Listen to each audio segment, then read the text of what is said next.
You know what I'm saying? Like at the time, my best friend Kirko Bangz is going crazy, #1 song in the country, traveling the world, and I'm like, yo, I'm supposed to be there. You know what I'm saying? I'm supposed to be doing that.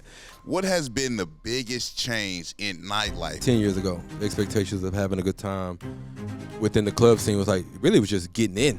Yeah. Now it's like, yo, I got to get in. I got to get a section. I got to get these bottles. I got to, and not only that, like, yo, Dame was just talking about it. And you hear a nigga drop a name, you know what I'm saying? He the name drop Dame. I'm like, I don't know Dame. I don't know the Dame you talking about.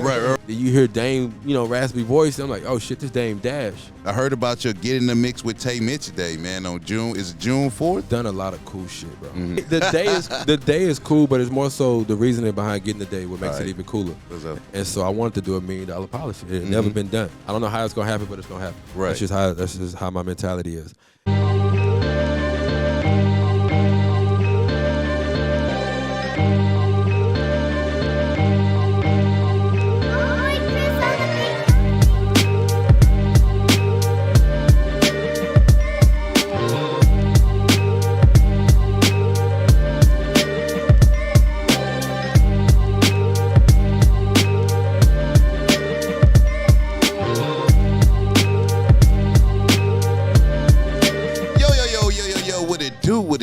It's your boy Michael Brockers, aka Brock, and this is the Brockcast, man. Hey, I'm joined with my co-host, my dog, my round, my best friend, Mr. Petty Pat. Talk to him. Yo, what's good? It's your boy Petty Pat in the building.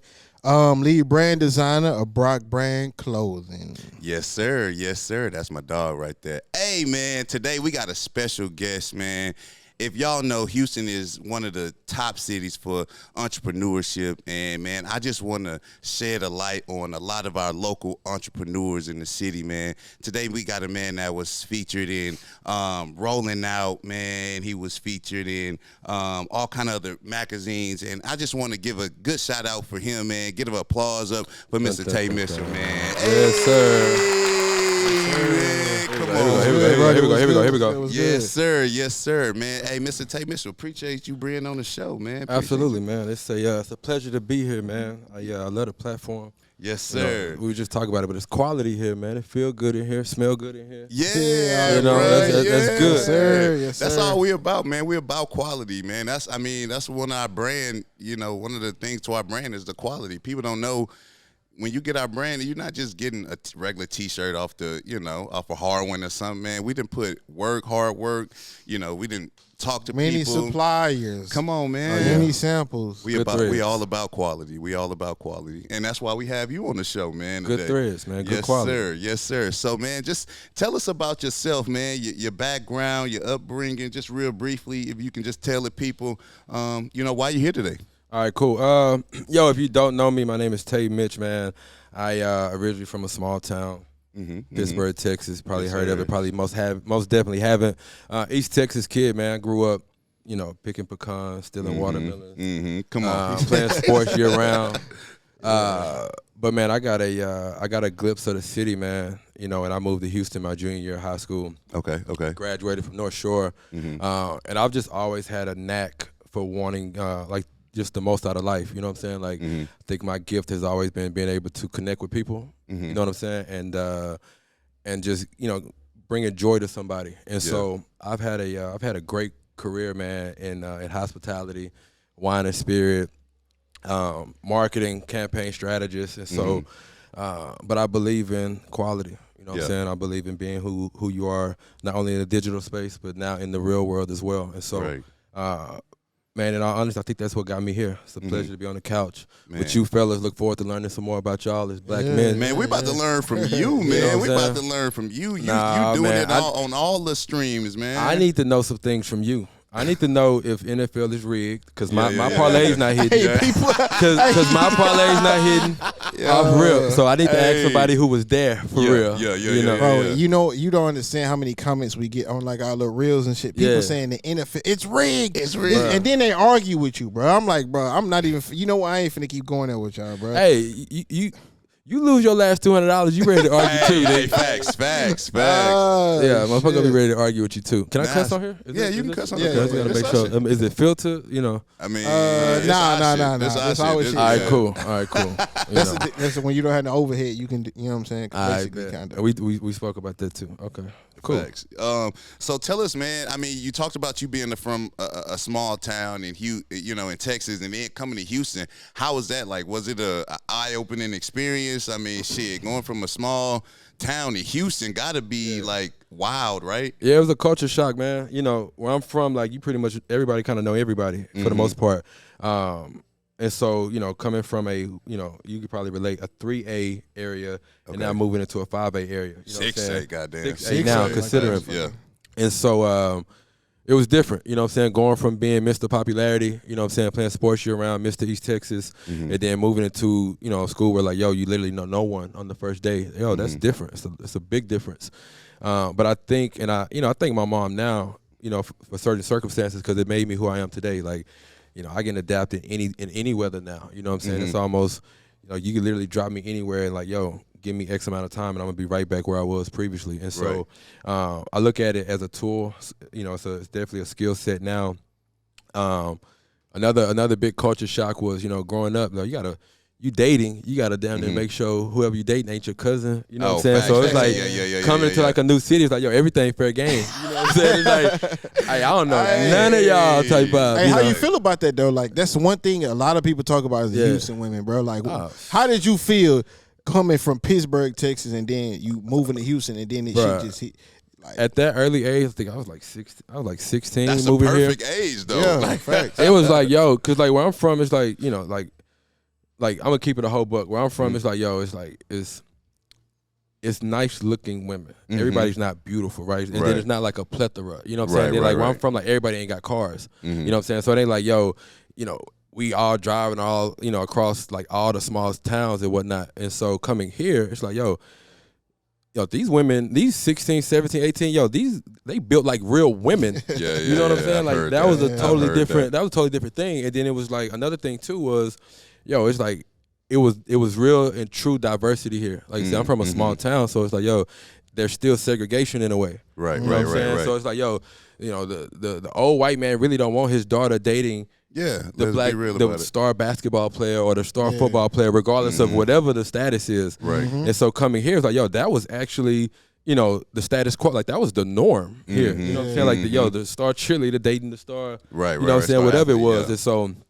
like I say, early on, I was like, yo, this is crazy. Like, you know what I'm saying? Like, but comparing it to what it is now, Houston's a monster. Hey, yo, you think so many celebrities out here, bro? Is that one? Like, let everybody know, bro. Like, the women, it's like, ain't no, and I done been many places, right? Me and been, and bro, I be peeping game, bro. It's like, leaving Houston make you miss Houston, bro. Look here, man. I remember I had went, I was working with Martell Cognac at the time. And I signed the contract with them, and they flew me to Paris. I'm in Paris for like 10, 14 days. And I'm like, yo, this is different. You know what I'm saying? Like, yo, you like, growing up, like, yo, I want a foreigner. Like, yo, if I meet that. But yo, they not like that over there, how they here in Houston. You know what I'm saying? Like, it probably, like, I probably turned my head maybe 3-4 times, if that. Right. And so it makes you appreciate the women that are here. Bro, you know what I'm saying? Like all the time, bro. Like we so spoiled in Houston, bro. Bro, have you been to Chapman on a Sunday? Bro.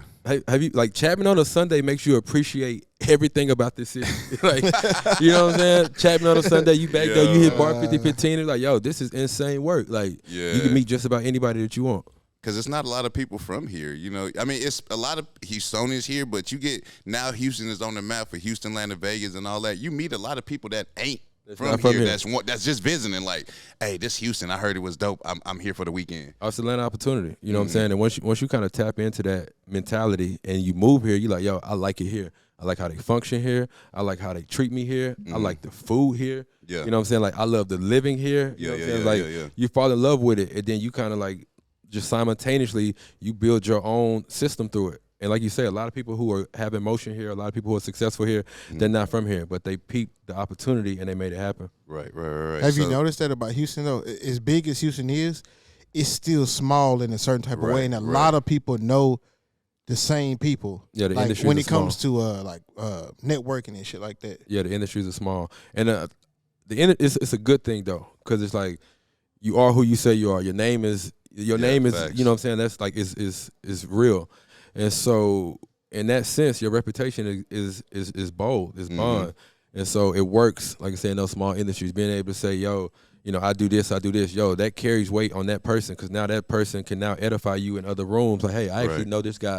You know what I'm saying? Like, the biggest thing in making a connection is finding some type of something that's relatable. So if I'm able, like, yo, I know Brock, like, boom, I know Brock now. So it's like, yo, those conversations that carry weight in other rooms. Okay. And people don't mind name dropping if it's effective. Man, shit. I mean, hey, cause me and him, like, it's funny that, like, I'm a pro or whatever, but when I mention Aaron Donald and I say I'm with Aaron Donald, people move differently. 100%. You know what I'm saying? Yeah. So, like, I'd be like, hey, yeah, me, I'm coming, but, I got my partner, Mr. Aaron Donald. Hey, well, we'll set the table up for you right now. They finding all kind of doors for us to go through.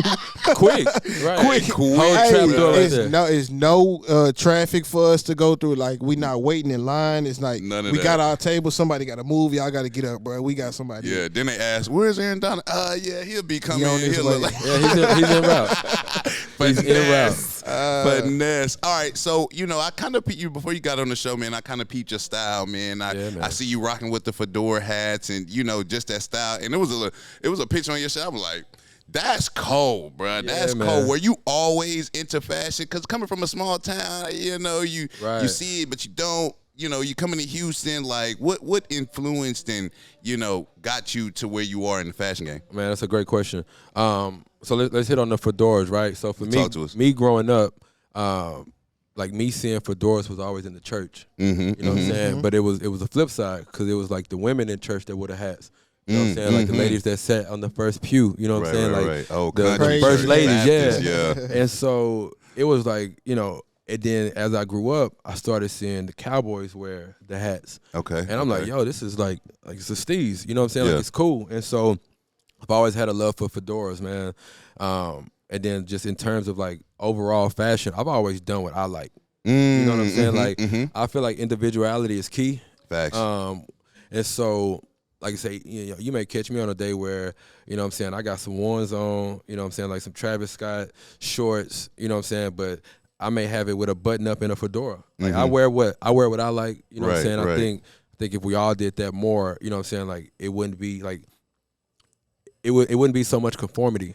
Like, people now, it's like, yo, what's the next thing? What's the, you know what I'm saying, what's the thing? Like, yo, get your pieces, rock your pieces, and be who you say you are. You know what I'm saying? And figure out what looks good on you. It's tough when you got rappers always talking about dressing off the mannequin and this and this and that, Man, I think that's even in that regard, right? Like, like the high fashion, you know what I'm saying, the designer. That's like, I've old never now, been that though. guy. Like, I've never been the designer guy. And if I had designer on, you didn't know. You know what I'm saying? Like, I've never, like, I don't like being flashy, but I do like, you know what I'm saying, getting my fits off. No, you're not wearing Fendi shirt, Fendi shorts, Fendi socks, Fendi hat. Nah, not all together. Yeah, not all together. I feel like that's great. Like, when I see somebody like that, bro, it remind me of a mannequin in, like, a Foot Locker, bro. Yeah, you know what? It reminds me of Coming to America. Like, okay. I'll rip. I think Coming to America, when them niggas was like dripped, you know what I'm saying? Like, it's like, God, all New York shit. Like, it's crazy, but nah.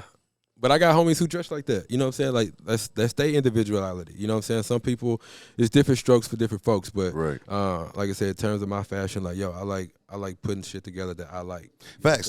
I mean, I can attest to that, because when I'm a bigger guy, so, like, when Amiri came out, I wasn't in Amiri, but it took me a couple of years to get in Amiri. When I did get into it, I adapted to it, and then my boy was like, dog, all you wear is Amiri. I was like, I like it. Then when the flare started coming out, I was like, damn, I don't really fuck with the flare. That that shit kind of like, it kind of reminds you of Bill Bottom. I was like, then you kind of had no choice though, because the shit started getting fly though. It started getting fly. The shit started getting fly. Crazy. Yeah. That shit started to jump, and I ain't gonna lie, I was the same way.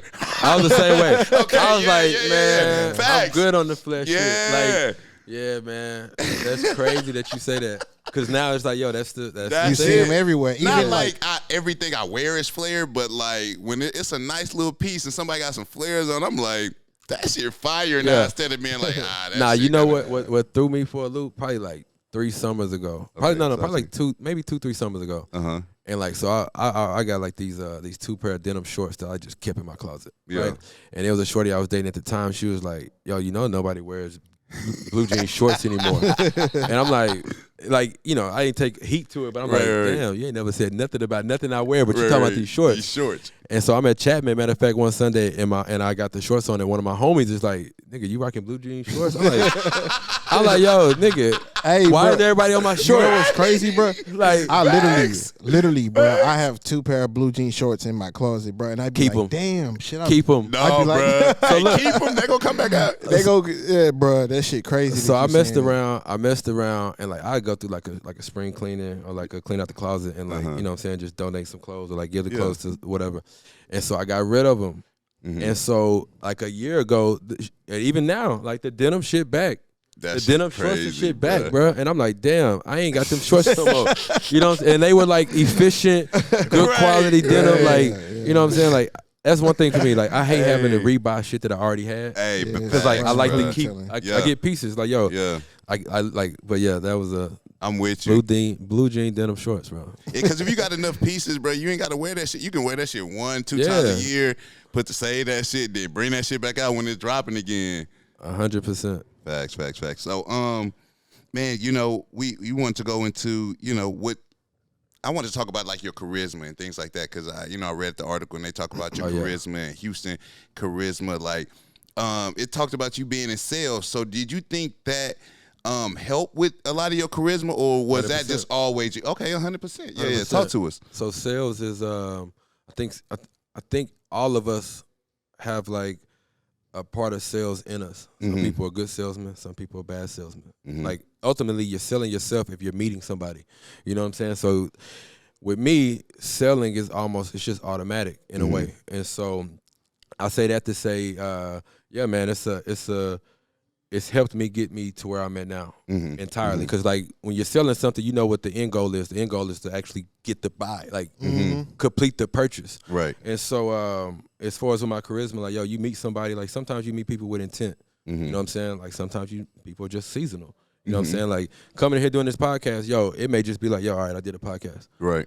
But like, yo, if the podcast go well, you know what I'm saying? Yo, them actually was some cool black brothers. Like, yo, I rock with them. You know what I'm saying? Yeah. Now it's a different intent. Now it's like, it wasn't just to sell, to get me on here, yo, get me to post it. Now it's like, yo, what else can we do after this? You know what I'm saying? Like, what other value can we add to each other's lives in that way? And so it's just, it's a natural thing. And charisma, I think charisma is something that, I don't believe in the zodiac shit, but I am a Libra. You know what I'm saying? Okay, so like that's just a part of our kind of like a part of our balance, being able to make people feel good. You know what I'm saying? That's all it is. Selling is just making somebody feel good enough to buy what you selling. Yeah. Yeah. Cause I mean, it was funny. Like it was a situation where I was in Lowe's one time and I was with my wife. And I was asking the lady something, or like which aisle or whatever, and I was like, "Excuse me, beautiful. Hey, could you tell me what?" And then the dude, it was a white dude behind her. He was just looking. Right. So I go. I get my shit and I come back and I check out, and the dude was like, "Man, I just want to tell you, bro. I don't know what it is about your persona, your charisma, the way you ask that lady, man, who are you? What do you do?" Like, I was like, bruh, I'm nobody. I try to always play it cool. Yeah. I'm like, I'm nobody. I just, I talk to her. I want to handle with respect, and, and it is what it is, because at the end goal was I wanted her to lead me to what I needed, without the disrespect or whatever. Because I always feel like if you come at anybody, with the utmost respect, they don't have any choice but to meet you and greet you with that same respect. You know what I mean? Yeah. So it's something about like just that charisma, opening people up. Like, hey, how you doing, mamas? How you doing, beautiful? Not trying to talk to them, but it's just the way you carry yourself, and they like, oh, okay, they lead you with it, wherever you need to go. Yeah, but I mean, it goes back to like how my mom raised me. Like, yo, you treat people how you want to be treated. You talk to people how you want to be talked to. Like, yo, like if the roles are reversed and a woman approached me, you know what I'm saying, like, excuse me, beautiful, like, you know what I'm saying? It's like, yo, like, hey, like, you got my attention now. You know what I'm saying? Whatever it is you about to ask me for, I'm more so willing to do it versus, you know what I'm saying, if you were approach me in an abrupt way or in a disrespectful way. And so I think that is something that everybody just needs to learn. You know what I'm saying? Like, it helps in every element of life. I feel, and to touch on that, I feel like a lot of times the introduction to a person, it always gives you'll end up getting what that person's feeling, right? So if I walk up to you and you working in the store, I say, "Hey man, can you show me what you gonna kind of be like, damn, bro, like, man, I'll 25, bro. Right. Yeah. Excuse me, sir, could you help me find? And then now you feel more obliged to be like, you know, man, let me show you. Hey, it's over here. Facts, you know what I'm facts, saying? Versus me just pointing and having you look for 25 minutes and then you going back and like, hey, bro, you told me it was on. You know what I'm saying? You can't come. And then now because we started off on the wrong foot, now you really don't even want to get back to it. Yeah, for sure. Before, what I was gonna ask you before was talking about like your insurance, and I kind of read the article. I just kind of wanted to get my research up on you. Yeah, man, good receipts. You worked for an insurance agency and you were doing well, and then you stopped and went into entrepreneurship. And this is kind of what this podcast is always based on. It's like, shedding light on what you're doing for yourself. So what made you make that jump from doing well in an insurance agency and then jumping off this, ship and being like, no, I'm doing my own thing? Yeah, I remember when I first walked in and we just did like, yo, where we from? Yeah. Yo, you live in Beaumont, you want to get the fuck out too. Yeah. You know what I'm saying? Yeah. So I was doing insurance in Beaumont during college. Mm-hmm. And to be honest, man, that was probably the most hitting blessing that I've ever had, to be honest. Mm-hmm. At the time I'm working at Red Lobster and a lady walks in and she's like, yo, baby, I did like my whole spiel, working at Red Lobster, da-da-da. And she was like, yo, you look good in the apron, you look good in the tie. Like, write your number down, you know what I'm saying, and your name. I want to, give you an opportunity. And this is like on a Thursday afternoon, lunch. That's crazy. Randomly. Lunch shift, yeah. But then again, the introduction. Introductions fly, bro. Like, I think, like, first impression is everything with me. Like, off rip. Like I'm, like, dressed down now, you know what I'm saying, just because, like I said, I'm coming off an Achilles injury, but, like, yo, I would normally be G'd up for something like this. Like, this is a vibe. You know I was really, like, waiting for you to be fly. Yeah, I'm already knowing. I'm already knowing, but it's like it's been a day too. Facts. So she calls me. She's telling me about this deal. Like, yo, I think I got an opportunity to teach you, time management. You have great charisma now, but this is gonna take it to the next level, and I'm gonna teach you how to be your own boss. And so, like you said, it sounds amazing. You know what I'm saying? This is a black woman. And she was with, 3 other colleagues of hers. And so she was like, yeah, I was with my district manager and my 2 other colleagues. And I'm like, all right, well, cool. I get a better understanding visually. Let's link up and do lunch. So next day we do lunch. So we do lunch, and she's like, yeah, I want to offer you to become a life insurance agent. And I'm like, bro, I'm like 21. You know what I'm saying? And I'm like, yo, this would be great. Sounds good. Money sounds amazing. And so I met her that Thursday. We had lunch that Friday. That after the weekend, that Monday, I'm in the office filling out paperwork. You know what I'm saying? Now I work for American National, which is at the time, I'm sure they still are top 10 life insurance companies in the country. Right. And so then that following Friday, $1,400 in my bank account. And so it became like every Friday, $1,400. And so that was for me the first part of entrepreneurship. Even though I worked for somebody, I quit school. Right. You know what I'm saying? What were you doing in the life insurance? Yeah, so I was I'm responsible for a $32,000 book. And so within that book, I'm responsible to make sure that $32,000 is collected every month. And so what the insurance man look like, walking up, knocking on the door, yo, it's Mr. Mitchell, I'm here to pick up your policy, your claim or whatever. And then at the same time building business. And so anything that I've always touched, man, you know what I'm saying, I like to say I got the Midas touch, you know what I'm saying? Like, and so within that, I'm like, in my head, I'm manifesting like, yo, I want to pull the biggest policy to ever come through this agency, you know what I'm saying, through this district, through the region. And so I wanted to do $1 million policy. It had never been done. Yeah. And so at the time, I'm like, yo, I gotta I don't know how it's gonna happen, but it's gonna happen. Right. That's just how my mentality is. And so it's probably like 3-4 months in, man. And I get a call from my buddy. He had a boutique at the time, Sole Purpose. He ended up bringing it to Houston. But his dad worked overseas in, like, the Congo, in the jungle and shit. I don't know what he did, some government shit, whatever. But he couldn't get no insurance. And they was trying to get, like, a policy on him because the risk was getting higher. And so it ended up taking, like, 2 months underwriting, getting this shit done.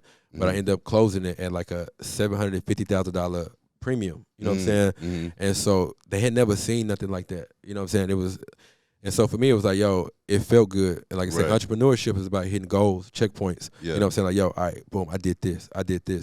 And so, like I say, the life insurance thing, that was the first part of entrepreneurship. Now, me moving, I got to a point, I did life insurance for like 2 years. And I'm in Beaumont, you know what I'm saying? And I'm like, yo, this ain't it. You know what I'm saying? Like at the time, my best friend, Kirko Bangz, is going crazy. #1 song in the country, traveling the world. And I'm like, yo, I'm supposed to be there. You know what I'm saying? I'm supposed to be doing that. But not even just that. It's just like, yo, I'm too young to be knocking on doors every fucking day. You know what I'm saying? Like, this ain't it. And so, man, I saved up probably like close to like 30 grand. Moved it, like resigned from my job, moved to Houston. Thought I had enough money saved. You know what I'm saying? Like, thought I had enough money saved, bro. And like, yo, you hear like real entrepreneurship hit. Yeah. Because there wasn't no check no more. You know what I'm saying? Everything now is like, you know what I'm saying? You got to get it out the mud now. Yeah, man. Like, you eat what you kill. Like, in retrospect, all the way through. So you briefly brought up Kirko Bangz and, you know, how he was your boy and you know, what he was doing, what you were supposed to be doing. What was working with him like? What was the experience like? Oh man, it's like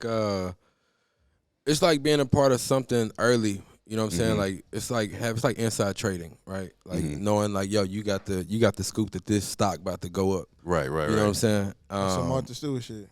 Yeah, but without the without it being a criminal, you know what I'm saying, a crime or whatnot. Yeah. But it was good, man. We were young. You know what I'm saying? It was a point where I can never forget, like, the night that we actually recorded What Your Name Is. You know what I'm saying? The original record was like a 7-9 minute long freestyle. And so we leave in the studio. I remember we stopped, got gas. Give you the whole retrospect. I got a peach colored Crown Victoria. Okay. On 22's Glass House. Look at you. And so we stopped, we getting gas. Bro, Beaumont. You know what I'm saying? But we driving from Beaumont to Houston to record with Sound Mob, the guys who, you know what I'm saying, they did What Your Name Is, Drink in My Cup. You know what I'm saying, like the hits. And so that night, man, we just knew it. We knew it was the one. It was like, yo, this shit gonna like feed the family. You know what I'm saying? And so I think the biggest thing with Kirko is like seeing it early. Like, say we went to high school together. People really don't understand. Like, Kirko really was like the guy on some freestyle shit. Wasn't nobody touching him on some freestyle shit. Like he was almost like if it was Pokemon, it was like your best Pokemon card. Like, yo, you know, because niggas freestyle and shit. Yeah, it was like, yeah, for sure. Man, let me go get Kirko real quick. Let me just go ahead and like kill this shit. Yeah. And so, like, if you go back, his early on Facebook freestyles was like crazy, like million views, like this before YouTube and whatnot. Before shit was going viral. Before it was like going viral, like, yo, shit was going viral. And so, like I say, like working with him and like seeing the progression, seeing where everything is at now. You know what I'm saying? Like at the time, I was what you would probably call like an executive producer, you know what I'm saying, manager, putting together the tapes, you know what I'm saying, like coordinating the artworks, coordinating, you know, the artists that we was working with, the producers we were working with, the rollouts, the campaign, you know what I'm saying, like pretty much what I'm still doing now for small businesses, major businesses, brands, and like, you know, some of the everyday things that we use. And so, yeah, it was great, man, great times. Like I said, I wish I was a part of that, just seeing it, the whole travel. Oh, like, right. Traveling, you know the what I'm saying, world. like the traveling and whatnot. Because, like I said, I think that's something that I've always been like the guy, like, yo, I gotta have my own motion. You know what I'm saying? Like, I love play. I could be the entourage, but like, yo, I gotta have my own motion. Like, because at the end of the day, you gotta come home and look at yourself in the mirror. Like, yo, is it mine's? You know what I'm saying? Like, not only is it mine, it's like, yo, where's the real equity at? And so, yeah, man. But it was man, to be able to go back to those times would be insane, man. I mean, because I think we all would love to go back 10 years. Oh, you know? yeah. Shit, we was wild boys at that time. Yeah. So you talked about being executive manager and you know, helping him and getting him to the top. You've worked with a cognac brand called Martell, and you know, and just researching it, it's been around for 3 centuries. Yeah, man. What is being a lifestyle brand manager for a cognac brand? What does that entail? What do you have to do for that? Man, you got to be who you say you are. I know I probably have said that a couple of times on here, but it's man, it's being I like to say a decision maker, or better yet, the best term. Like I said, people ask me like, yo, who are you? What do you do? Yo, I'm a tastemaker. Okay, you know what I'm saying? Like a true definition of a tastemaker, somebody who truly influences the people in a way, in a positive manner though. And so for me it was easy, you know what I'm saying? It's like, yo, for me it was like it fit the brand. You know what I'm saying? Like, and prior to the pandemic, like people was drinking cognac brown. You know what I'm saying? The pandemic got turned everybody into tequila drinkers, but it was being able to, like I said, I've always thrown events, but now it was being able to have a budget behind me and throw the dopest events. It was now being able to be like, yo, this is what we own. You know what I'm saying? It was now being able to, you know, curate and allow people to know what a real cocktail tastes like. You know what I'm saying? This is like, everybody now drinks sidecars. People wasn't drinking sidecars like that 5-6 years ago. Yeah. You know what I'm saying? Like being able to introduce a Martell sidecar to the city was like, and a female tasted like, yo, this is actually really good. You know what I'm saying? Like you go back 6-7 years in the club, it's like, yo, people was just ordering, you know, Crown and Coke. You know what I'm saying? Grey Goose and cranberry. Yeah, vodka cranberry. You know, now you look at the culture now, it's like, yo, people actually want to know what's in the, like, yo, where's the cocktail menu? 6 years ago, you wasn't asking where's the cocktail menu. You know, like you're at your local bars now asking for the cocktail menu. You know, and so like you say, in that regard, it was super dope. In another regard, being able to, for me, it was like, yo, I want to put the Midas touch on this. I want to become the face of it. You know what I'm saying? And so, yo, Martell, I traveled the world with Martell. You know what I'm saying? Paris, Hong Kong, London, being on tour with Quavo, a part of the Drake and Migos tour. Pretty much coordinating all of the after parties. Like, I've met amazing people. I've done, you know, being able to work with Wale, which is a fucking character. You know what I'm saying? But being able to do all of those things, man, it's like I said, it builds even more character, even more charisma. It was a great time. Man, I mean, you pretty much did what you wanted to do. You said you seen Kirko Bangz go off on tour and, you know, doing his thing, and then now I kind of hear you saying, like, shit, I had my own motion. Like, I was doing my own thing, man. Shit. What was it like working with other celebrities? You say you work with Wale and shit. I remember it, like, back in the Gap, like, when shoes was hot. When everybody was buying shoes and shit. Wale was the guy. Wale was the whatever he had on his foot. That's what the thing was. The shoe sold out, bro. People wasn't even fucking with foams back in, like, a few years ago. Wale put on a pair of foams, you couldn't buy foams no more. Put on some penny fives, you couldn't buy pennies no more. Like, what was it like working with somebody like that? Working with Wale specifically was different. I remember we did a few things with Martell, man. I remember one time we were in New York rocking, drinking Martell, having a blast. And then like he has a show in Houston like that next weekend. He has a show in Houston that next weekend, but 2 weeks after that he's flying, like Martell's flying him to Africa for some shit. And at the time we in New York, he like, yo, you should come, like, yo, you should get them to fly you out here too. I'm like, shit, nigga, you just say the word. Right. It's easy. It's easy. You let him know, like, yo, I want Mitch to come too. And so, remind you, that's 2 weeks after. That's like 3 weeks after we in New York rocking, whatever. And so we get to Houston a week later, and he got he had a hosting at what was that spot called? At Rose Gold. Okay. And we get in there, and like I say, anything come through Houston with Martell, rather if it was Wale, if it was Jhene Aiko, Quavo, whatever, like, yo, like you gotta touch me a little bit. Like I gotta come touch you. Let me say it like that. Right. Because I gotta take care of your spins, you know, make sure everything just goes accordingly. Right. And so he get here and like, bro, just dry. Like down there, like don't even know me type shit. I'm like, and it get to the point, I'm like, yo, all right, I don't like working with celebrities, you realize like, yo, everybody's human. That's what you realize off rip. Everybody's human, and not only is everybody human, yo, go with your move. You know what I'm saying? Like rock with who rock with you. Like that celebrity shit is like it's cool. We're all, you know what I'm saying, but we're all human. Let me just say it like that. And so it was to the point like, yo, all right, literally, I like nudged the nigga like, yo, bro, let me just get the picture for the brand shit, and I'm gonna get out your way. You know what I'm saying? Like we ain't even got to do all of that. And then like 2 months later, Martell got us in LA shooting a whole commercial. We're in LA shooting a commercial at this mansion and shit, and bro, like totally different. That's crazy. You know, totally different, nigga. And then, but it's like maybe he was probably going through something that night. I don't know. You know, women is crazy. Maybe he has some women problems or something. I don't know, man. But yeah, we get out there and it's like I said, a totally different Wale. You know what I'm saying? But yeah, it's like I said, it's been a ride. Man, that's crazy. Because you think about, you know, when you say art, you know, artists and celebs are human. Do you mean that? Shit, celebs and shit go through the same shit, you know, regular people go through. Man, I like we all heard the term like, yo, more money, more problems. Like, yo, it's the same problem. It's just shit. Majority of they should be bigger problems. Yeah. You know what I'm saying? Like, imagine you coming home and your water off. Yo, imagine them coming home and they water off. It's a whole different. You know what I'm saying? Like, same issue, but it's a whole different. Facts. It's to a different magnitude. With your water off, nah. Facts. Yeah, your you know pool what I'm saying? ain't running. Shit. Yeah, nothing running. Like, hey, facts, bro. You know what I'm saying? I mean, I can ask you that same question. You know what I'm saying? Like, what how do you you mean? feel? 'Cause, I mean, you've been there. You're there. Like, yeah. You could probably pull the phone out and call a celebrity, right? Like, do you feel like they're human as well?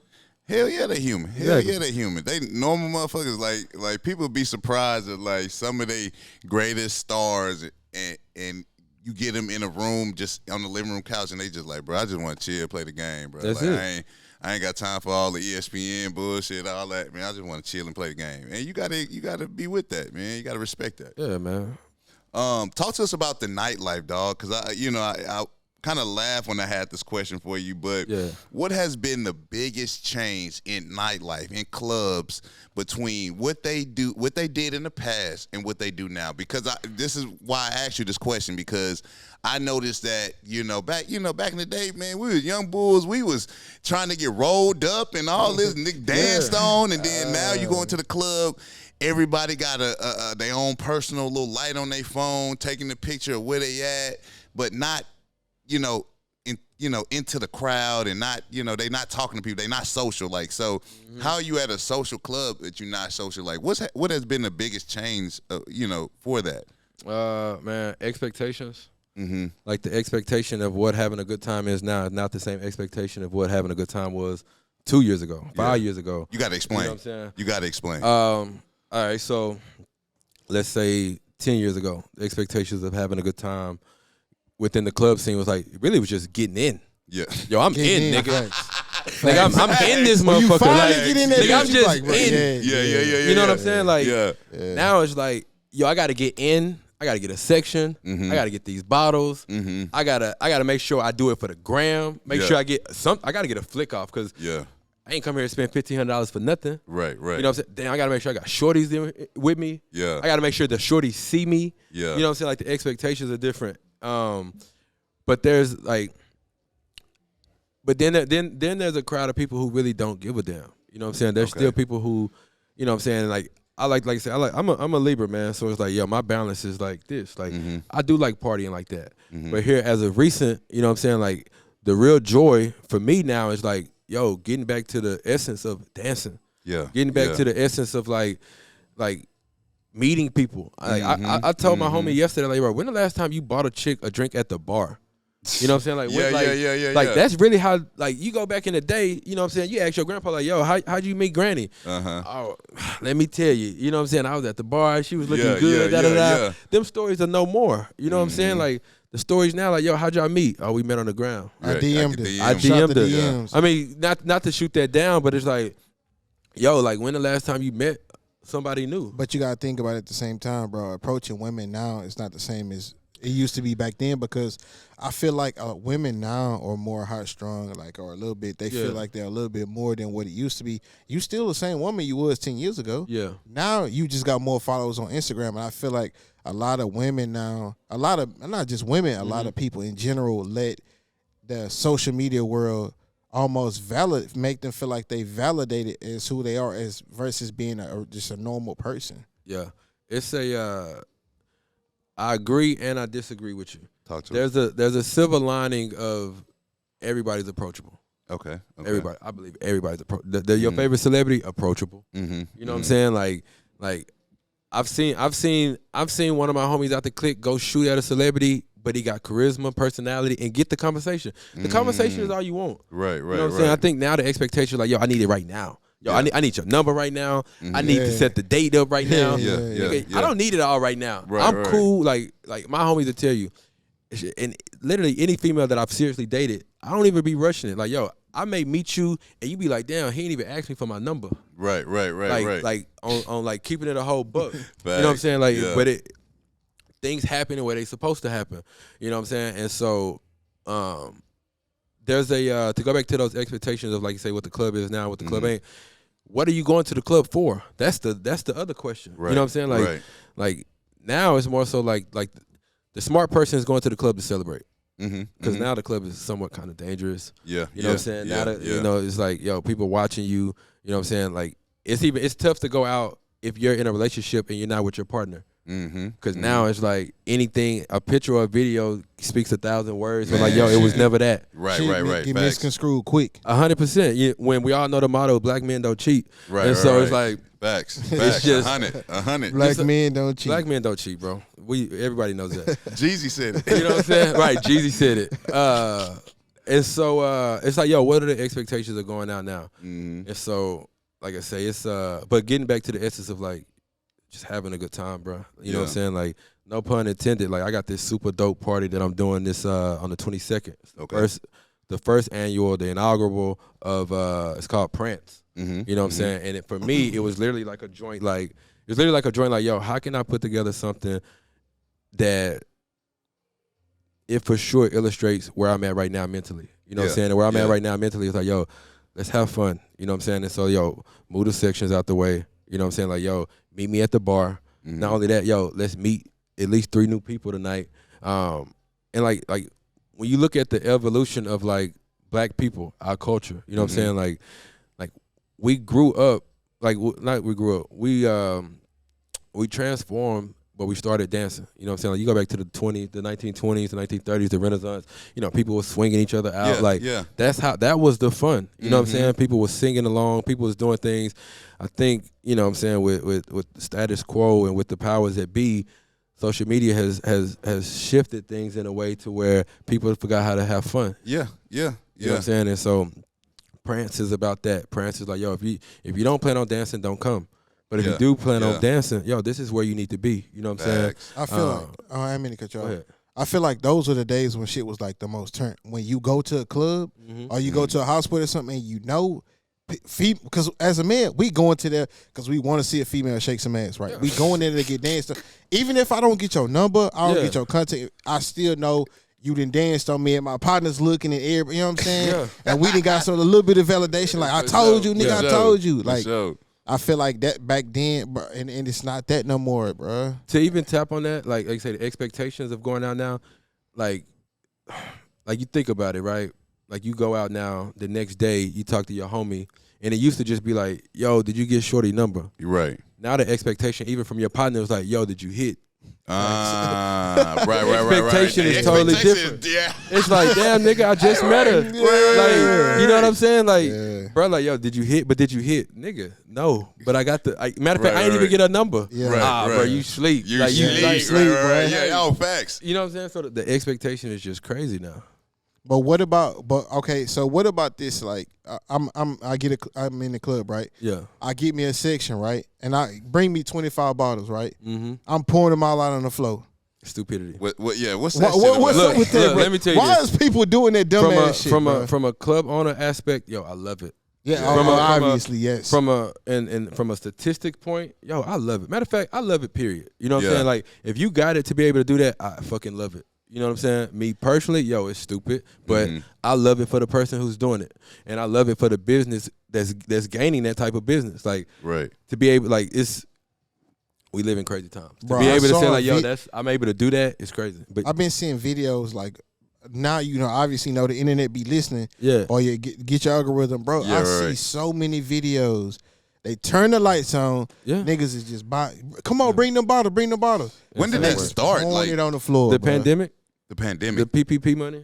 The scam money. The PPP money, they gave the wrong niggas money. Right. And it was like, at that point, like, yo, I get waste money because I feel like I got it. What you did. You know what I'm saying? But niggas was getting $900. Niggas was getting $900 a week during the pandemic. People was getting too much money, bro. Dave Chappelle said you should have never gave these niggas money. And that's why. Yeah. And you see what they did with it. They ain't gonna never give us no more money. Let's go into, you know, what you have going. Let's talk about Tay Mitchell, man. I heard about you getting in the mix with Tay Mitch today, man, on June 4th? June 4th, bro. June 4th. Let's talk about it, bro. Yeah, man, National Cognac Day.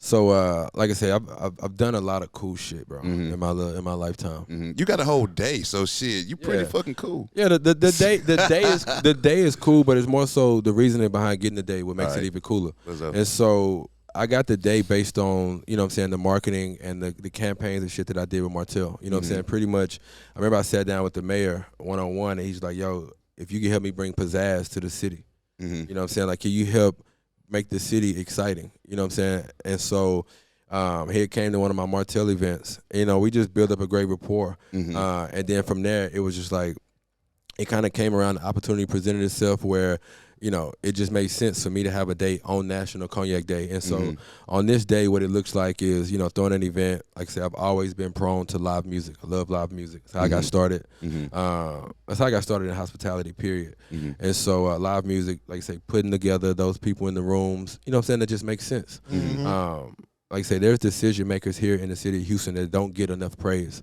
You know what I'm saying? That's people who really make things shake that we don't even know about. You know, and so I like putting together those type of settings. And so that's what June 4th, that's what it looks like. More of like a networking event for different creators and content, things like that? Kind of like imagine a connecting event, right? Yeah. I like to say, like, yo, we're all rich in connections. Being able to be a connectionaire. You know what I'm saying? So imagine being able like, yo, what do you do for, yo, I'm a connectionaire. I connect people for a living. Right. And so that's what that is. Because networking event now, I'm throwing a networking event. Like, it used to be you throwing a networking event, you go and you meet somebody, and from there you're able to create something. Right. A networking event now is just like, it's kind of like fabricated in a way. You know what I'm saying? It's like, it's just now it's just a mixer. It's just nigga just and drink a lot and have of a times conversation. they have networking events. You don't really even get introduced to nobody. The person who hosts the event, I feel like if I'm hosting a networking event, and I didn't invite you. I want you to rub shoulders. I'm finna introduce you to people so you can network. Let me edify you. You get dropped off in a networking event. Facts. And then now you just in there like, shit. What do I do now? Yeah. You know what I'm saying? Like the true networking events is like what we in now. Like being at the Den Cigar Lounge. Like this is where the networking really happens. You know what I'm saying? Where you in here, you got a cigar, you meet like you mess around being here 3-4 times out the month, and you see somebody twice. You're like, man, I'd have seen you in here a couple of times. Like, yo, what do you do? Right. And that's how it really happens. That's real, true networking. So can you do business? Because I had this question, but I erased it because I didn't know if it would make sense. But you see a lot of guys, or, you know, I meet you in the club. Me and you have a good time. We popping bottles. We having a great time. I feel like you a cool-ass dude to hang out with and have fun with. For some reason, I feel like I want to do business with you. Do you see that a lot? Like, I feel like there's a lot of business that happen in the club. 100%. And so it happens like that, but people also do their homework too. Okay. You know what I'm saying? Okay, so it's like, yo, you done seen me, but now you've asked around too. Okay. You know what I'm saying? In your head, consciously, you're like, oh, next time I run into him, like, yo, I'm gonna let him know, like, yo, we should rock. Or like, let's link up and, you know what I'm saying, see what happens. And so, and Houston is one of those cities where, like, yo, you could be in the club next to somebody who's running for mayor. You could be in the club next to somebody that's like got a whole nother world going on. You know what I'm saying? But y'all just so happen to enjoy this type of fun. You know what I'm saying? So yeah, like, and that's really what I love about Houston the most, because like Houston's becoming the capital of making millionaires. Like literally, like Houston is making millionaires. You know what I'm saying? And so you could be rubbing elbows with somebody for like 2 months, 3 months. Yo, on that 4th month, 6th month, they done became a millionaire. Look. And the whole time, you're like, yo, that's what you was working on? Yeah. Damn, I remember you telling me that. Damn, that shit really hit. Like, and that's crazy, because my friend, like people I'm still cool with, right? They didn't say the same thing about our podcast and about our clothing brand. Yeah. Because I kind of was telling people in the beginning, like, man, me and Mike finna, you know, because a lot of people still remember from high school. They like, man, me and Mike. I'm like, me and Mike finna start a podcast. Yeah. And they like, you know, in the beginning, like, all right. But now they see our shit legit, right? And we really doing this, and niggas is like, yeah, damn, bro, I see. That's what y'all, you know what I'm saying? That's why you ain't been around. Like, I see what y'all got going on. But you gotta love that. Like, I love that part. I love the part where it's like, yo, I'm telling you about something brilliant. Mentally in my head, yo, this shit, like, keeping it a whole buck, bro. I have the next thing in my head. I got the next, like, you know how, like, Uber was like, oh, Uber was that. Right. Yo, Airbnb was that. You know what I'm saying? Like keeping it a whole buck, I got the next thing in my head. You ain't got to tell everybody. Yeah, he said in his head. He said in his head. Nah, but hey, look, speaking it's on that next thing, bro. Speaking on the Uber story, right? Gary V. You know Gary V? 100%. So he said that he had a homeboy, right? And he was like, hey, bro, I got this idea, right? You know what I'm saying? I think it was like 10 or 20K. He was like, man, can you invest in my company with me? I promise you, it's gonna blow. He was like, nah, bro, I'm good. He said that investment he missed out on was Uber. Yeah. Damn. It'd be like that. Damn, that's he was like, damn, that was one of a big investment, you know what I'm saying, that I missed out on just on some, like, man, he probably on some bullshit. But you know what though, and to shout that out, that situation, congrats to the Uber guy though, because it's like, yo, in that entrepreneur lifestyle, you get told a couple of no's and it can fuck your whole shit up. Yeah. You know what I'm saying? Like it can fuck up what you thought was great. You like, damn, maybe this shit ain't what I thought. Nah, facts. You know what I'm saying? And then somebody like Gary V, that, you know what I'm saying, that type of figure telling you, nah, it didn't sound that good to him. You know what I'm saying? Like it could have fucked up what we now call Uber could be something totally different. Because thinking about Uber is just like, let me think about, man, this is my idea. We gonna put random people in cars to drive other random people around the city. Right. Like, in your mind, before, if we didn't know what Uber was, we would be like, what the fuck? Right, we could just take a taxi. Why would I want a random person drive me around? Right. And now, years later. So imagine how easy that makes. So it's like, yo, what's the next? And like literally, I had them conversations in my head, right? Like, I'm keeping the whole buck. Like, yo, I'll pop like a half an Addy and be like, yo, let me tap in. Like, let me go into different. You know what I'm saying? Everybody got like they things that makes them focus or whatever. Like, what makes you genius or whatever. And so I'm like, yo, what's the next thing? You know what I'm saying? So, how do you think about that in such a generation where you can have the next thing, then that shit can be washed out so fast? Like, because everybody's creating. Everybody's creating right now. Right. You know what I'm saying? Like, man, there's been so many things that I've thought about that I'm like, yo, I should have did this, I should have did that, and I just never did it. And then I'm like, yo, 6 months later, somebody come out with this shit. A year or two later, didn't come out. You know what I'm saying? You're like, damn, crazy. I actually had that jotted. Yeah. Like, I had that jotted down. I never touched it. You know what I'm saying? Like, even all the way, keep it a whole book, like the Airbnb shit. And so my homie Mikos, we started the Midas Group, which was a digital marketing agency. And so keeping it in a whole book, we started this company called Hot Home Rentals. For a guy named Mario here in the city. He used to be a big club owner. I don't know where Mario's at now, but Mario just had all this extra money, and so we started this company where Mario was buying these houses. He was buying like these houses, 4, 5, 6 bedroom houses, and he was keeping up the maintenance, furnishing them, and he like, yo, I got these houses, I want to rent them out, and so we like, all right, well, shit, who's the target audience for this shit? And we're like, all right, well, the target audience is people coming out of college, you know what I'm saying, may not have the credit, may not have the money to go grab an apartment, but they get paid, like they got for sure money. People in the hospitality, you know what I'm saying, waiters, waitresses, and then you got like the dancers, like the strippers and whatnot, like fast money, da-da-da. And so we were literally running an Airbnb type system before Airbnb, because we was renting out the rooms. Yeah. You know what I'm saying? And this is like, I think this is like 2017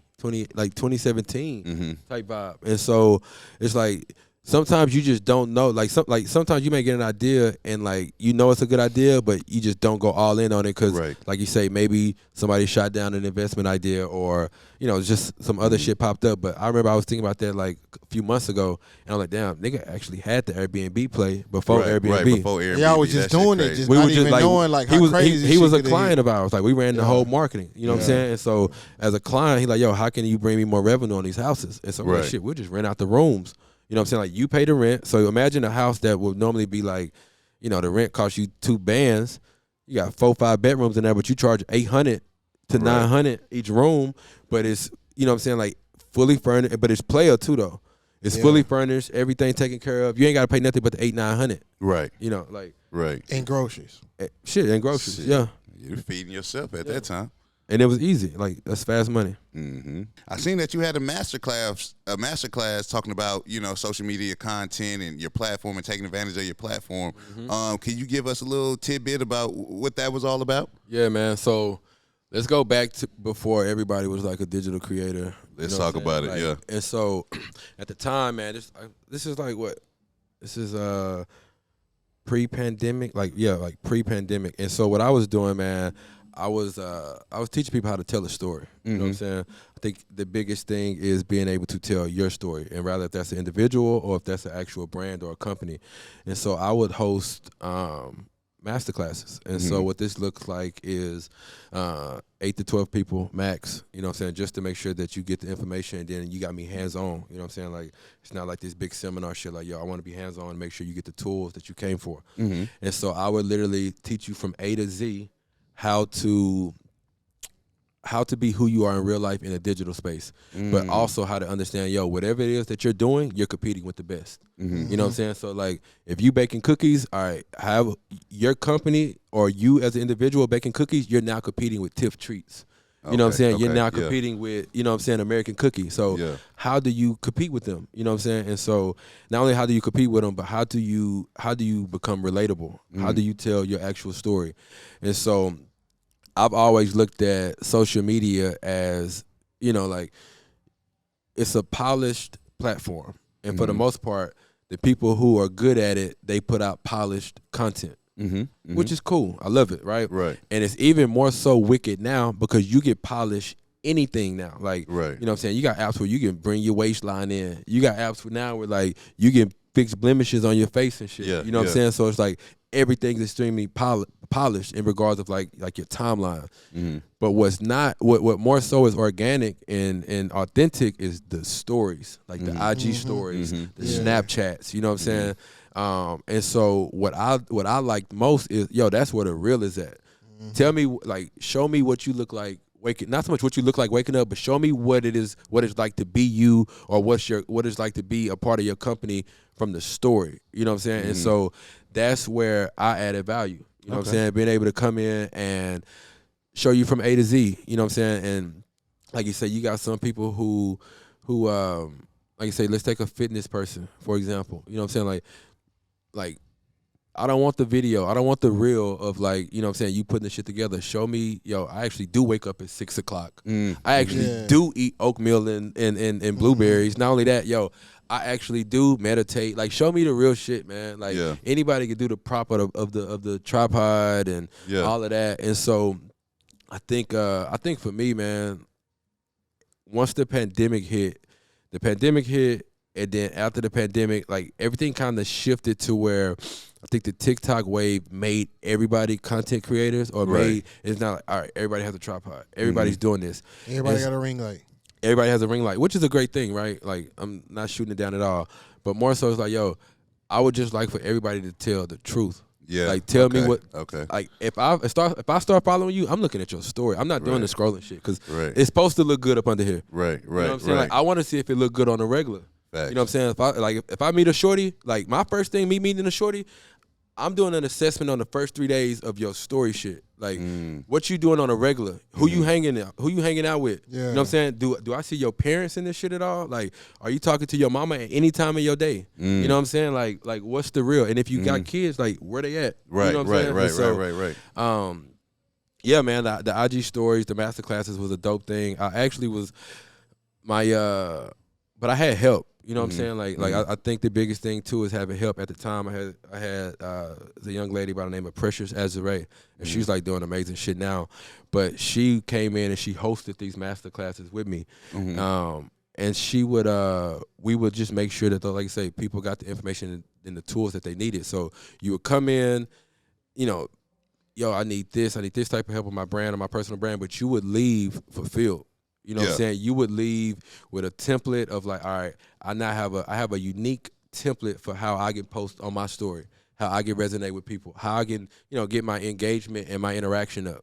Yeah. You know. Yeah. I think that's dope because, I mean, that's a hard thing for me to do right now. Like I was telling you earlier, like, it's hard for me to just pick up my phone and do content because I'd be like, you know, I grew up without the Instagram and things, so I don't always need to post, but I know, like, in the back of my mind, I'm like, damn, this would be good content, or damn, this would be great for the brand if I caught this, or like, it'd be like when I dressed up today, I was like, damn, I should have caught like what I was putting on for the brand, and I'd just be like, damn, I'm not hitting the mark. I'm not hitting the mark on content. So like, what is it that, you know, I guess just to help me, a little tip on helping me just on, you know, wanting to create that content, you know, on one hand, but then like, I guess having the confidence to know when to pull it out. Yeah, you know? Pause. Pause. Yeah, big pause. Pause. You know what's crazy? We've been on here this whole time. Look, we've been on here this whole time, and it ain't been no pause moment. But yeah, you gotta chill. You gotta chill. That was crazy. Right. He said no when to bad. pull it out. No, Yeah, that was crazy. My bad. That was crazy. Pause. This job you doing on here? All right. That was crazy. But you gotta bring Cam in here on the video. Hey, my facts, boy Mason facts. Cam, I have a good time with them. But you but I get, man, to answer your question, yo, you make it simple. You know what I'm saying? Like, and man, to be honest, like, yo, your favorite influencers, like your favorite people who are posting, yo, they've just made it simple. You know what I'm saying? They got in a repetition of like, yo, what do I do well? You know what I'm saying? Like, and it's having a template. Like, yo, you ain't got to post all day. Right. To be honest, bro, like you get put up 4 to 6 story posts, right? And be good. That's enough, bro. Like, I'm bringing you into my world 4 to 6 times out the day. Yeah. That's cool. Now you may sprinkle in, you know what I'm saying, like some quotes, like you know, like even here, you know what I'm saying, like with the podcast joint, like you take your strongest, maybe a strong topic or a strong narrative that you had, put it whatever your favorite color is, whatever your font that fits the brand, and you put it on there. You grab your signature, put it at the bottom. Now that's a story post. Yeah. And you just put that in between your 4 to 6 lifestyle posts that you bringing people in. You know what I'm saying? It's like, it's literally that simple, bro. You know what I'm saying? And so, but those are the things that I was teaching. Teaching that, and when people understand it, it brings what you kind of said, like it brings the confidence of like, yo, this is just a checkpoint. You know what I'm saying? Right. I'm at 2 p.m. I'm where I'm supposed to be with bringing you into my life type shit. That's dope, man. I appreciate that. And I think we be overthinking it a lot. Yeah. And because I have trouble with that too. Like even with the brand and shit. And I'll have videos and stuff, and I'm like, damn, I don't think this might be it. Let me delete this and do something else and try and do something crazy like. And like you said, man, I just need. A lot of times we should just keep it simple. Keep it simple, bro. It's even with fashion. You got the homies, or you got you know what I'm saying. You know somebody like, bro, you ain't even have to do all that. Hey, nah, you ain't even have to do all that. Yeah. You know what I'm saying? Yeah. Just keep that shit. Like the shit you got on right now, this shit fly as fuck. Yeah, but it's simple. But it's fly. Simple. You know what I'm saying? Like you like, all right, I know how to jump. Like you know your fly. Like, you know how to jump fly. That's how. That's simple for you, but that may be tough for another individual. I feel that. Nigga be looking in the mall for like 2 hours just to do what you just did in like 20 minutes, even 10 minutes. You know, so yeah, man. Like figure out what your pace is and run it. Nah, I feel that. Because what you saying earlier about, you know, having your own style, it took me a little minute just to find myself when I was in the league. And you get in the money and you got all this money, you like, damn, what I supposed to buy? Then you get all influenced by the world. You like, shit, I should dress off the mannequin. Then I was like, man, this is not me. You know, I wasn't really dressing off the mannequin, but I was always trying to, what's the new Louis? What's the new, you know, this or that? And then I started realizing, especially when we, you know, it turned into the whole vintage era, I was like, dog, I don't have to buy Louis and Gucci and shit like that to look fly, bro. I look fly. It's so crazy now because like the baggy jeans is back, and it's like, yo, the baggy jeans are like back, and it's like, yo, I was like, it's like the gothic baggy jeans, like the jeans that's covering the whole leg. Shit we used to laugh at. Like, we used to remember like dudes used to wear like the Jinko, the Hispanics and the white dudes used to have the big ass. I'm like, bro, and I see niggas with that shit on, and they got $400-$500 shoes, and you got jeans that cover, and all you can see is the toe part of your shoe. If that, it's crazy work, bro. Bags with all kind of chain wallets and you all got all that shit. Stuff on, bro. Accessories. But them the people we used to laugh at and make fun of in high school. And now now people starting to dress like that. The emos are like, I told you guys the whole time. I told you it was fucking cool. You know what I'm saying? Like damn. Because I mean, like, what do you have? Can you say something to like all the basketball players that have been just pushing the limits on fashion, like, you know, cut off sleeves, this, you know, pants, bro, shorts, what about the shorts, dresses too? Like, yeah, bro, you gotta. Yeah, I can't speak on that. The dresses and combat boots. They'll put a dude in a dress. It's some guys in the league that you know, hey, they put that shit on. You know what I'm saying? Then you got some guys like, bro, you doing the most. Yeah, nah, like, facts. You literally doing the most. But I ain't gonna lie. Like, what's my man from OKC, the basketball player? I be feeling like he do too much, but I feel like that's him. You know what I'm saying? Yeah, like, that's him. Like, It's like a handful of them that are act like Shy shit cold. Yeah. Russell Westbrook shit cold to me. Jay Vando from the Lakers cold. Bron be putting that shit on too. Niggas don't be giving him his credit. But Bron shit cold. You know why they be fucking with Bron? Because he always he be walking in with a book in his hand and shit, and niggas didn't call him captain. I fuck with Bron, but Bron really do know how to dress, bro. Yeah, Bron be putting that shit on. I love LeBron, bro, to the death. Y'all leave my boy Bron alone, bro. He really do be reading them books. Bro be reading the prefaces. Bro be reading the prefaces. He ain't turn that bitch to the back, read the summary. Cliff notes in that hoe. But and all that, bro, like to say, that attests to them. And now they their own boss, right? Yeah. And we've been, and like you said, we talked earlier, somebody been saying this for years, bro. Dame Dash, he told. Oh, yeah. You know, he got into that whole thing with DJ Envy, right? Telling him, like, bro, I'm my own boss. Nobody can tell me to do, like, nobody can tell me nothing, right? Me and Brock, this our shit, right?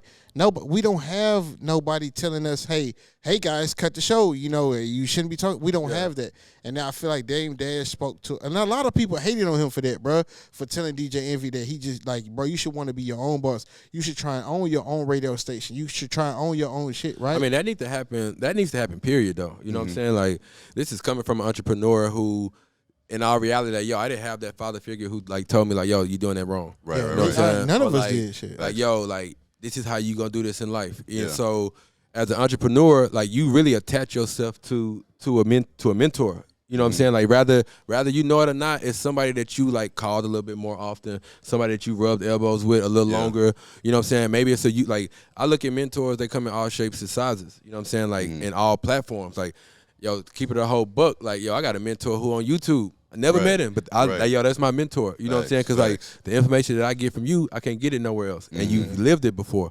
And so you talk about somebody like a Dame Dash, like, for example, like, yo, I grew up, you know what I'm saying, like, yo, wanting to throw up the rock. Yeah. You know what I'm saying? You grew up, and then you grew up hearing the stories of how the rock split.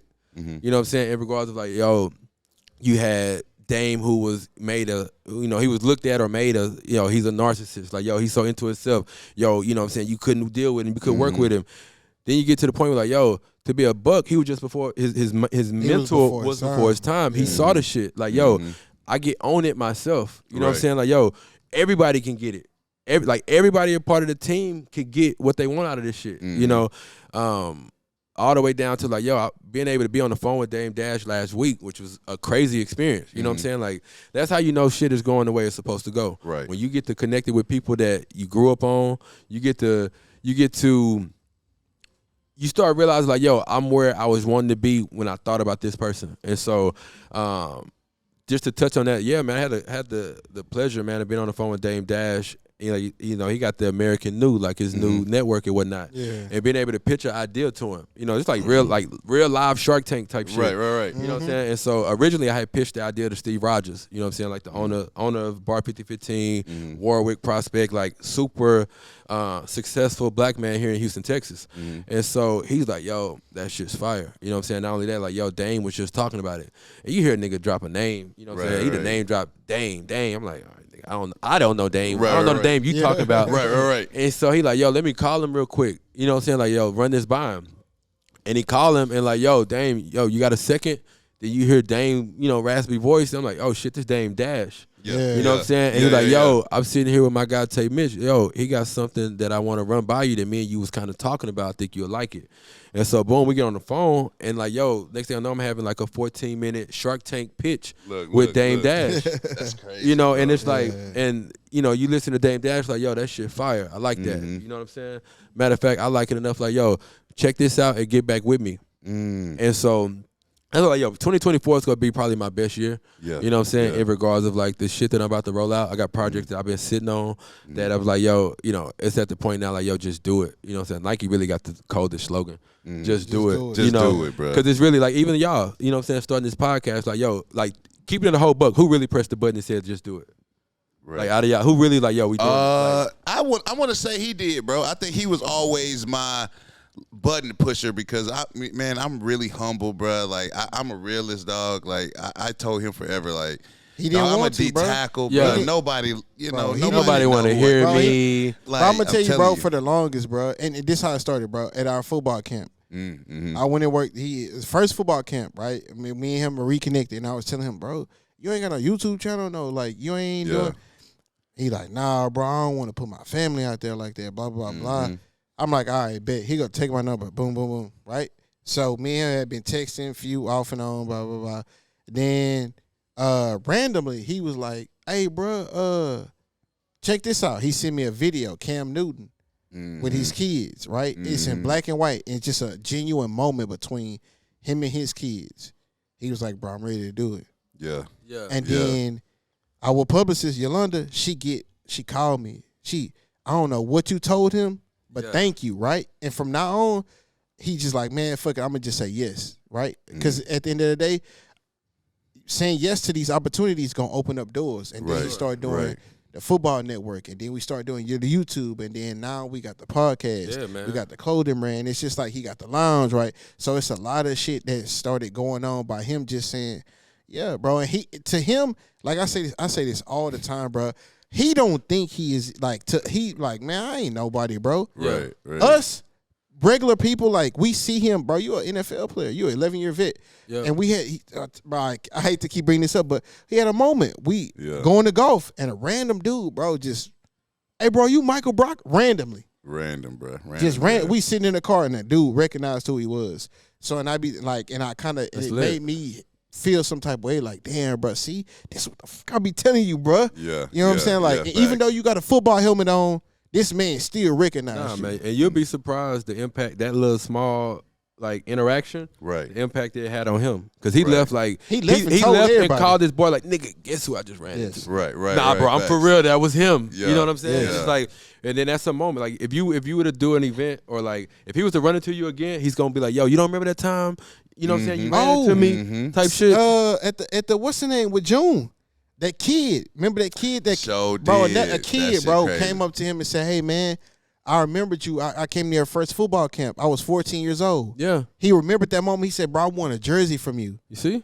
Yeah. He said, man, I just crazy, like his daddy was, bro, his daddy looked like he was finna start crying because he had the interaction. He was like, man, he walked up to Mike and remembered him. The dad looked like he was about to start crying? Yeah, the dad looked like he was finna start crying because he was watching the interaction between his son and Mike. And he like, man, I got the picture. I want a football jersey from you. He pulled up the picture from Mike first football. Now, you know what's crazy? Like when I first came in here and like you was, you know what I'm saying, telling me like the stuff within the space next door. Like, bro, you really have an opportunity to like change lives for real. Like Alameda for me is Black Hollywood. Like people really don't understand the love and the historical value that this street holds. Right. You know what I'm saying?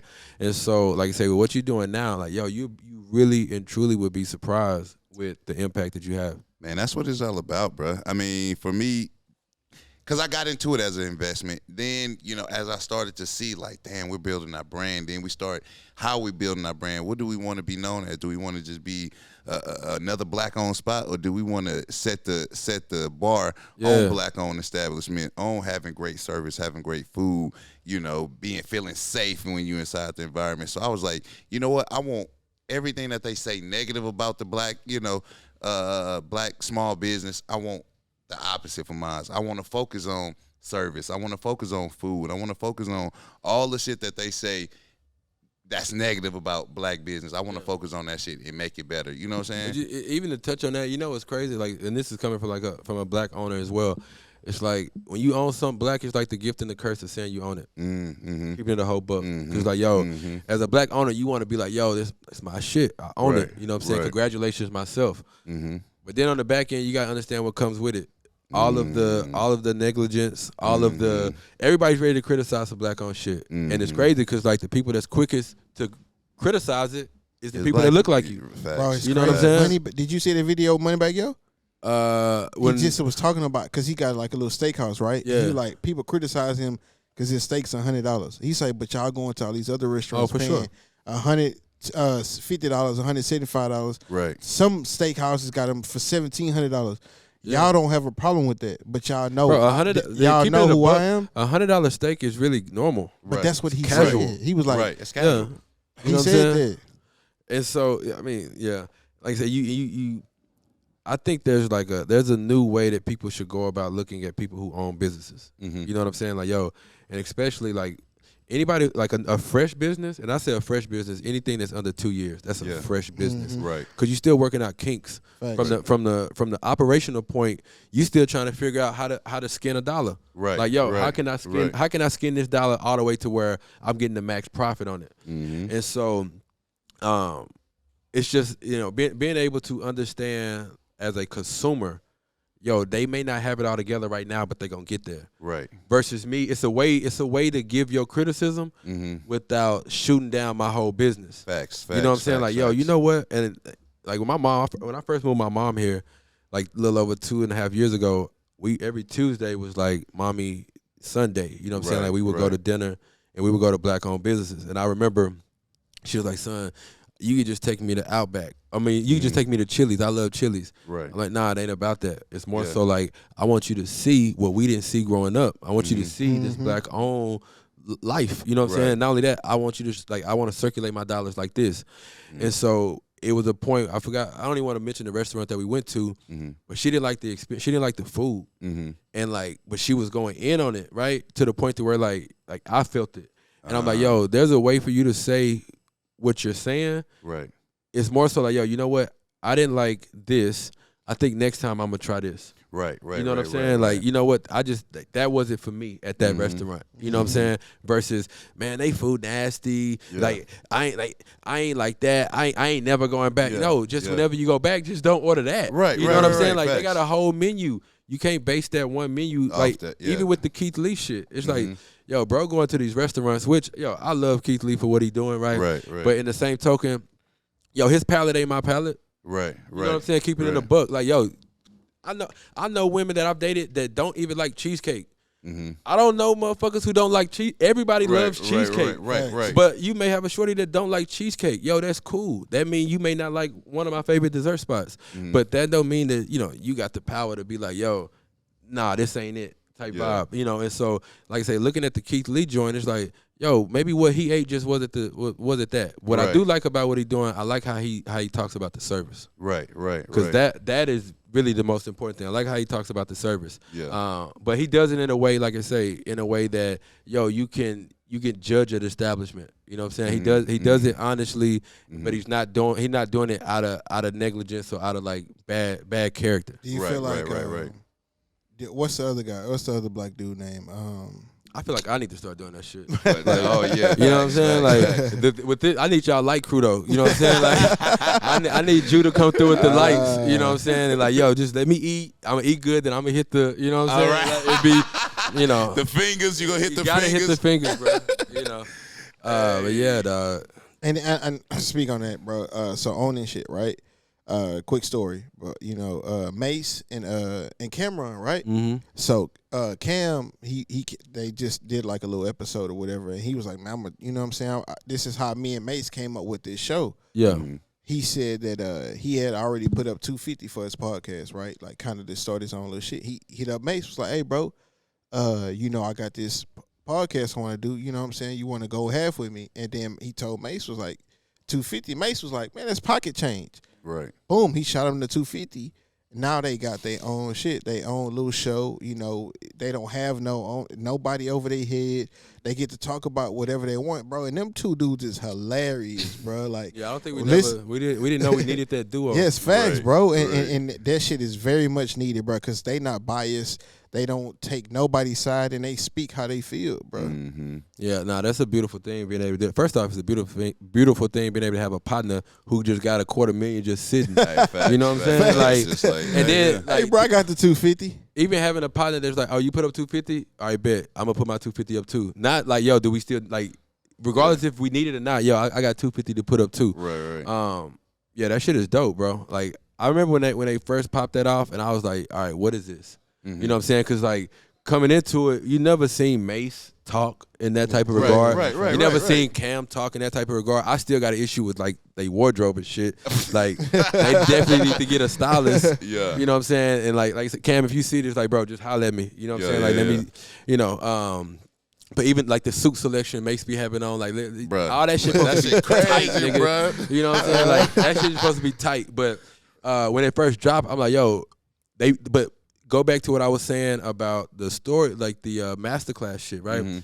they came into the game and they competed with the best. They came into it and made it look like ESPN. Right. You know what I'm saying? Like looking at you like, yo, what is it? Like what? Yeah, is because this? you kind of like this shit look real. Right. But it's called It Is What It Is. It Is What It You know what I'm Is. saying? But they came in and they was competing with the best, and you know you get the best results when you compete like that. And so that's I'm curious to see what they about to do in 24. I know it's gonna be some crazy. Like, man, they doing it with no branding. I mean, no advertising. Like, Right. he You know what I'm said, bro, saying? we don't no advertising, no branding, nothing. It's just it's just us. But it's, they set the mark of like, yo, this how if you want to do it and scale up like this, this how you got to do it. This how you got to do it. Yeah. And I love that. That's that black excellence too. I love just seeing, you know what I'm saying, black men just, you know, coming together and making something happen, bro. Making something happen, bro. You know, you put your 250. We should do that here, man. Let me host something here. Some black man shit. Let's do it. Say let's do less. it. You know what I'm saying? That ain't nothing but a word, man. Like, we network. I like to always leave the Midas touch. You know what I'm saying? To be able to add value. Like I said, I love the space. Definitely love the conversation. You got the cigars right here. Yeah. But it needs that. You know what I'm saying? Like that camaraderie needs to happen in the city. You know what I'm saying? And it doesn't need to be always at a club. Right. You know what I'm saying? Like the most fun that we having as black people right now is at clubs, bro, and it's insane. You know what I'm saying? Like the club is draining you so much to where you don't even have the capacity to actually do real business with somebody during the day because you drained by what you did the previous night. Facts. And so being able to come in here like, yo, this is easy, bro. You know what I'm saying? Like being able to like really just have cool conversations. Yeah. You know what I'm saying? Being able to talk about best practices. You know what I'm saying? Like truthfully, yo, I didn't realize the mental health shit was so real until I tore my Achilles. So quick backstory. My birthday's in October. Last year, I tear my Achilles September 20th. How? Hooping. Hooping. Okay. Hooping, bro. You know. Crazy. Tear my Achilles September 20th. Surgery September 30th. Birthday October 3rd. Boom. Go through the whole process. It's probably like a 6-month all the way, right? This year, and man, I'm back. Like I said, I stay in shape. I'm super active, whatnot. This year, I'm like, yo, I'm done hooping, which I'm completely done hooping. I'll never hoop again. Right. You can't look After that shit, you like done, Bro, bro. you can't even. This shit. Let me just say this on wax. You cannot pay me to shoot around. Yeah. If I walk in the gym, I don't even care about the balls on the rack. I'm not playing. I'm not, you know, like the old school nigga, like, yo, let me you get gonna one. get tempted. I don't even want one. You know what I'm saying? I'm good on it. You want the I don't even want Uh, one. This year, I tear my left Achilles 2 days after my birthday, running routes at the park, getting ready for flag football season. Look at your You know what I'm saying? Crazy work, nasty work. And I'm like, as soon as it happened, I'm like, yo, I know exactly. I just started laughing. Yeah. And I'm with one of my homies that I'm with the same homie I was with when I tore the right one. And he like, bro, you serious? Crazy, I'm like, bro, I'm not doing nothing else with you, Bro, nigga. you know what's Nothing else with crazy? you, bro. I'm doing nothing else with you, dog. Listen to that story, bro. That is exactly how I tore my right ACL. Yeah. Then the next year, I rehabbed the fuck out of my right knee. Word. Right? Come back the next season, tear my left ACL. Nasty work. That shit crazy. That's like, and so keeping the whole, yo, this is my second day without my foot, without my brace. Like you'll see, I got a little lip on my shit. Okay. But it's I say all that to say, yo, that's when I realized mental health was real. Right. You know what I'm saying? Like you go through something like that. You be in a fucked up situation. And I remember when it happened, everybody was like, yo, man, you gonna go through this. I'm like, nah, nigga, you don't know me then. You know what I'm saying? Like, I'm probably the most mentally strong person I know on some like G shit. But you go through some shit like that where like, yo, taking showers, standing up in the shower by yourself for 3 months straight is different. You know what I'm saying? At the time I'm single, so it's like it ain't no real woman there nurturing me. You know what I'm saying? Nurturing me. And so mental health shit is real. You know what I'm saying? So I bring that all together, be like, yo, there's nowhere to really talk to black men. You know what I'm saying? Like, yo, like I'm looking at this space now, like, yo, this would be that. You know what I'm saying? Like a home just to be able to like, yo, bro, let me just tell you how my day went. Facts. You know what I'm saying? Because like when's the last time you just poured, but not like, but it's like it's just real shit. Yeah, no, you know some real shit. Nah, facts. Like the only shit that we really talk about as partners is about shorties. Like, yo, bro, let me tell you about, like, I was telling my homie today, like, bro, I'm like going into 24, we're not talking about shorties all the time. Like, and if we are, bro, I'm hanging up the phone. Like literally, bro, I'm not about to be like, yeah, it's a lot of them. You know what I'm saying? But it's like, yo, let's stop talking about them. You know what I'm saying? Like, let's become the best version of ourselves, let's create the best value. Bruh. And then you pick who validates and needs to be with you versus you trying to prove yourself to somebody like, yo, let me show you the best. You're not even getting the best version of me yet. Right. You know what I'm saying? And so Man, you speaking, bro. You speaking, bro. Over here preaching, bro. That's all, I'm like, yo, let's just chat real quick. Hey, bro. Hey, you know bro. This is chat. what we needed, bro. This is what we needed. This is what the broadcast is all about, man. Man, putting other people, shining a light on other people because, you know, man, people think just the celebs got it going on, dog.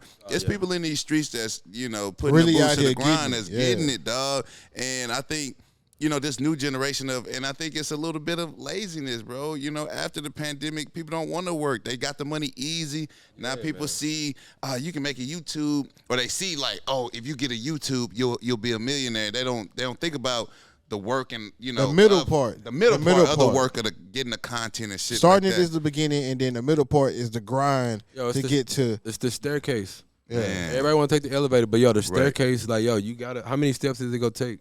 Right, but when you going up that staircases, you building yourself up though. You ain't you get beat up, but you building yourself up. You building yourself up, man. But man, we appreciate you coming on the show, dog. Yes, this is the segment where, man, we gift all our special guests, bro.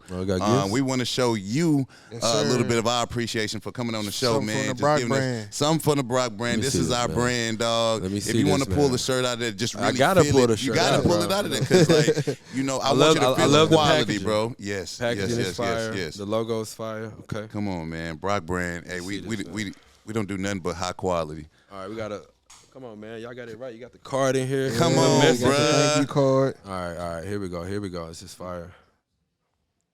He dropped something. You got the little keychain. Oh, okay. The don't get ready, stay ready keychain, fire. Bro. Y'all see this? Here we go. It's all about preparation, bro. Man. Preparation and presentation. Tell us when you feel a T-shirt, what kind of feel you get? It feels good. You know what I'm saying? Like, bro. Oh yes, it's Brockbrand shirt. That's what it is, bro. Yeah. I like this, man. We may even and like I like supporting for sure. Man, we appreciate that, bro. That's us. That's a little show of our appreciation for you coming on the show, man. We really appreciate you giving us these tidbits and, man, just a lot of wisdom, dog. When my man told me you were coming on the show, I was like, yes, please bring him on the show because I want to gain some wisdom. I attest, like, I'm not the smartest man in the room. I don't want to be the smartest man in the room. Right. I want to be around people that have done things that, you know, I want to do and even more. So, man, we appreciate you coming on the show, man. You got any last couple of words? You want people to follow you? What can they follow you? Yes, Yo, sir. it's Tay Mitch checking in, and I'm right here on the broadcast. Yo, you can follow me at Tay Mitch _ and matter of fact, you can spam the shorty at Tay Mitch so I can get my actual page back because she won't sell it to me.